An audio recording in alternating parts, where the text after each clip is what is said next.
look how gay that is. Wow, look how gay that is. Wow, look how gay that is. I'm sorry, this show was a mess. And the finest example of commodity fetishism perhaps I've ever came across. For Pete's sake, you know? I'm Ryan Reynolds. Like and subscribe to Greenlight Cinema. My friendo Brando really needs it on his channel. Oh, you betcha. And this is not Brando at all. I'm kidding, but still like and subscribe. Oh, guys, I am back with all new Greenlight Cinema. Oh, yeah. I wanna close out my thoughts on Star Wars Acolyte. And I know, but better late than never, as they say, right? Well, welcome back. Yeah, I am Brandon Rakes Pacheco, and it's good to have you guys back with me. Oh, I've had some Minnesota crack, as they say. You know, the potato chips and the like with the dip. So good. And my caribou coffee. Oh, you betcha. So I'm got all the right chemicals are going to the brain right now. Sorry it took so long to get this out, guys. It's been a hectic month. But thank you guys for staying with me. And even getting new subscribers, guys. Oh, you bet. Felt like, like part of me was like, I don't feel like I got to express or explain like the last two, and I'm going to do this real quickly. Before I get started, I know I started out on a high positive about Star Wars The Acolyte. However, that's not going to be the case with this review, because, guys, I kind of rewatched it and, seen it as a whole series. I let Julia watch it, Anyway, guys, let's get into this. We stopped at episode 6. I'm going on to episodes 7 and 8. I'm going to briefly touch on 7. 7 was kind of a fast pace. 7 was a nice little prequel. But it felt like I needed this episode to like care about the show a little more, like 3 episodes like earlier. But hey, better late than never, Just thanks to this episode that like totally, I know you change as you get older, but like so drastically of a character. I mean, I don't know. So in this seems completely different in this prequel. We went back like 10 years in the past, I want to say. Soul seems so offended by these gals with the witch powers. He almost comes across in this episode like a bit of a hothead that has unclear motives. Like we're back on Brindok where the two sisters are from. By the way, what really attracted the Jedi to this planet, as we see in this episode, they pick up like a virgins, like midichlorians, or like so life's on this planet, but like force life's on this planet, and it seems to be self-sustaining. That's not part of the Jedi rules. Let's go check it out. Why? Because it's not part of the Jedi rules, for Pete's sake. Wow, that doesn't feel like lazy writing. But like Jedi Andara, I want to say is her name. The gal that got killed by May in the very first episode. So she's super level-headed. Out of all the Jedi that got killed, she was the most level-headed, and I was like, oh, jeez. Like, so the whole time in this episode, she's like, so dial it back. Like, I know you want an apprentice, but like, don't let this little girl's midichlorian count that's a little confusingly high cloud your judgment. The reading is off the chart. Over 20,000. Even Master Yoda doesn't have a midichlorian count that high. He expresses to her early on in the episode that he's like, I really want an apprentice, and she's like, oh yeah, but she's kind of like, I don't know if you're ready though. And like the minute they're on Brindok, he's like, let me scout around. So he sees the two girls, the twins, Osha and me, and he's like, like already he's on the fence. So he's like building a case back to like where we seen in episode 2 or 3 where they storm the witch castle, and Brent and Dara character, she's like, sure, this isn't part of the Jedi rules. You know, like, maybe we shouldn't mess with them. Like, and, oh, she does contact the Jedi Council, and she's like, so we found these, like, witches, like, these girls, they're not in danger, but Soul feels like they could possibly be, because they're not being taught in the Jedi ways, and Jedis are like, don't screw with them. But, like, Soul's like, but Osha, you said you want to be a Jedi, so, like, they build a big freaking case about it. Episode right here, episode 7 gets a little muddled, you know, like, the Jedi, like, come up, they approach they're like, maybe these gals, like, I think Soul finally convinces female Jedi gal and Dara, like, hey, we gotta go, like, come on, if we don't act now, then what are we doing, right, with our lives? And like, they storm in, and the youngest Jedi guy has some, like, crazy mind trick happens to him. He gets, like, possessed. Like, they start screwing with I mean, to be fair, they do start messing with the Jedi real hard.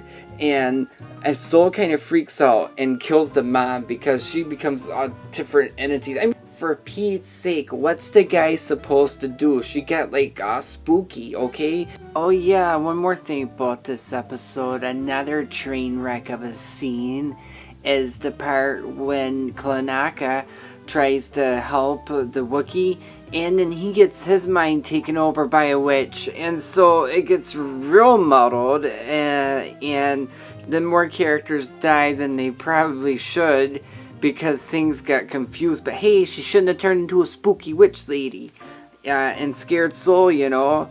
But then they shouldn't have stormed. It was like, oh my gosh, the wrong place, the wrong time, Murphy's Law. Any convenient plot device to hurry up and get this piece of garbage over with. Soul was already going at these witches hot-headed, okay? So yeah, it's a muddled mess of confusion. And yes, May causes the fire, but the Jedi didn't help by, like, storming in like they did. It's crazy. Soul winds up only being able, that we've seen, to save Osha. To be honest, though, I don't have a whole lot to say about this. I mean, other than Soul being an unclear, a bizarre, his motives are so weird, like, for his character, like, I don't know, maybe this was the thing that broke him and made him a straight character, like, maybe I need to calm down, and, you know, maybe I've been kind of living my life as a Jedi a little too fast and loose, I don't know, and just wants an apprentice just to have that credit for a Jedi, I don't know, I didn't like Soul in these last 2 episodes, so I see his toy, I'm like, why do I want this piece of shit? You know, he wasn't even a good character anyway. Maybe I started to think he was pretty good towards, like, episodes 1 through 4, but after that, it's like he started to hack away at a defenseless little bug. My motives had to start getting a little shaky on that, you know. But yeah, so not much happens here. It's like a continuation going on to episode 8, which episode 8 is like a continuation of episode 6. What am I watching? Fargo? Back and forth. No, that's the show I get. Caribou Coffee. Let's finish this. Back to my review. Acolyte, episode 8. Oh, for Pete's. Here we are, last part. This is such a weird episode. We get our expectations dramatically subverted by these characters and their motivations flipping on a dime, you know? But we see Osha, and she's wearing Quirm's mask, like in episode 6, how it ended, you know? And so she's got like a force connection going on with May. And we see May over Brindok, the planet where they're from, May and Osha. And she's talking to Soul. He's like, you know, he's brought her back, or he's like, kind of like, you're gonna listen to me. And that's how they cut it off. It's like, okay, just tell your story. We got it in the last one. Oh, for Pete's sake, was that stupid. Anyway, so Osha, her motives is being like good, and a Jedi is like, screw Soul, and let's get my sister. And I'm like, whoa, we weren't saying that in episode 6. So, like, what's changed? Like, in the matter of the episode of Quirm talking to her, she's already come to realize, like, he was that big of an influence. In one episode, Like, they hardly even train. Again, we have another good character that we see with selfish, vague. It's like she's the boss. Like, anything like she wants, like Quirm, like she's like, all right. Like, she has the ability to be clairvoyant, and she has the ability, we find, or no, Quirm lets us know. Spoilers, guys. All the spoilers. Everyone's seen this by now. Nobody cares. Anyway, this episode is so confusing and stupid. I've lost sleep over it. And so Osha's like Queen Seth. Again, Quirm's like, so I got these special abilities, right? And I can make you, I can make anybody like, forget their memory and they just a blank slate. It's like, okay, do it to me. If she gets caught, she won't tell the Jedi anything. What? I mean, jeez. For Pete's sake, that's a dumb way to tie up loose ends, but wait, there's more, like, dumb, boring action scenes that just seem to happen. Terrible choreographed fight scenes for time slot filler. Again, it's like poetry, so if they rhyme, every stanza kind of rhymes with the last one. All this season, she's like, screw my sister, she may have to die, but I can't be the one to kill her. She's bad, she's gotta go. Now she's like, let's save her. We've got like some tight, weird bond thing with Quirm. We share him. I don't know what's going on with their thing. Okay, like, Quirm is bowing down to Osha. And it's just like, I don't know. So it all takes, it's like poetry. It's like poetry, so if they rhyme, every stanza kind of rhymes with the last one. Hopefully it'll work. It begins where it starts, on Bryndock. So Osha and Quirm go to Bryndock together, I guess, because she's kind of calling the shots now. We have another duel with Soul and Quirm. And this time I thought Quirm was actually going to get killed. Only this time Osha steps in, confronts Soul, and chokes him to death and kills him. I'm like, oh, and not only that, but our young Emperor, Muck, he was right about in the last episode. He's like, maybe it was, Soul. He went rogue. So they blame all this on him. Baranstra's like, that's exactly what it was, Jedi Council, because I know I'm going to have to face up to the court, the Senate of the court. Yeah, he got rogue. And she gives him a little, funeral and takes him out to sea and gives him a little kiss. But I was like, how can you do this? Like, he was what, to me, was the glue that kept this show going. Oh, by the way, what planet is Quirm on? Oh, it's unknown. What, should I speculate on that endlessly? No, because the show's canceled and nobody cares. And I was so looking forward to seeing Darth Plagueis in this. He's on the unknown planet, just hiding. So, did he train Quirm? Does he reveal himself? We don't know. I have one theory about this planet, but I'm sure nobody cares. I'm like, is this Exegol before it was turned into a cold Sith planet, from Rise of Skywalkers? I don't know, guys. So let's break this down. So to be clear, nothing happens in this episode. Like, you could have honestly cut it off at episode 6, and there you go. You'd be about as satisfied as I am now. Yeah, this shows exactly where it left off, where it started almost. It just fell into a circle of redundancy. And I know it's like poetry and it rhymes, but oh yeah, the best part is they're not even twins. They're the same person. And what drove Soul in the last episode drives him nuts. Like, he wants to kill me. Like, he's like, you shouldn't even exist. Like, you're the bad parts of her. Like, Osha's good. You're bad. Show him in a black and white fascist mentality. Yeah. In conclusion, am I ready to let Acolyte go?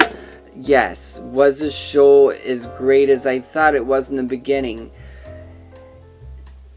No. I'm giving it 2 stars. My review, 2 stars.